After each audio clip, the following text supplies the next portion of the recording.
Et on arrive à la dernière vidéo. Donc dans cette vidéo, je vais vous montrer comment réaliser certaines mailles, on va dire, spéciales, autres que la maille endroit ou la maille envers dont on a déjà discuté. Donc par exemple, si je voulais faire des côtes, donc les côtes c'est la façon, ça arrive très fréquemment. Donc là, c'est vraiment, enfin moi j'ai vraiment trouvé que les côtes, c'est là où la méthode continentale devient tellement plus rapide que la méthode standard, puisque en fait juste on passe son fil du devant à l'arrière de l'aiguille. Donc là il est devant, hop, je le repasse derrière, je fais mes 2 mailles et pendant le mouvement, vous voyez, là je suis en train de sortir ma maille, j'en profite pour refaire passer mon fil devant. Donc je tricote, oh, je vais y arriver, mes 2 mailles et j'en profite, tac, pour faire passer le fil derrière et ainsi de suite.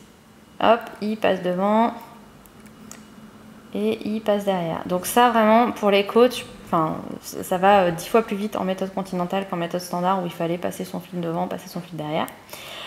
Pour les mailles torse, bah, c'est hyper facile, c'est-à-dire qu'on va faire exactement le même mouvement que la maille endroit ou que la maille envers, mais en prenant le fil qui est arrière.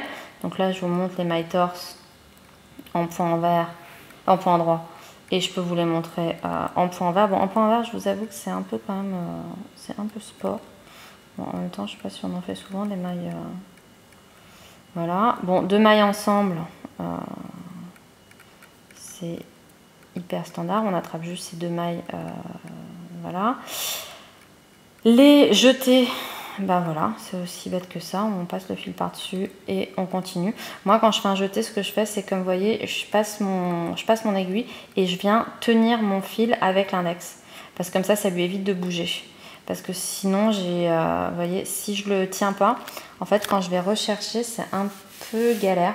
Donc, c'est plus facile de le passer et de le tenir avec l'index pour s'assurer qu'il ne bouge pas.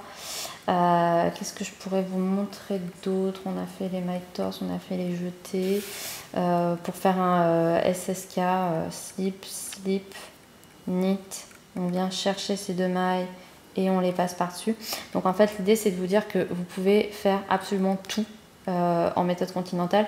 À partir du moment où vous avez acquis le principe de la maille endroit et de la maille endroit, et de la maille envers, pardon, tout le reste viendra hyper naturellement parce qu'après c'est voilà, une fois que vous avez compris le principe, vous n'aurez plus aucune difficulté.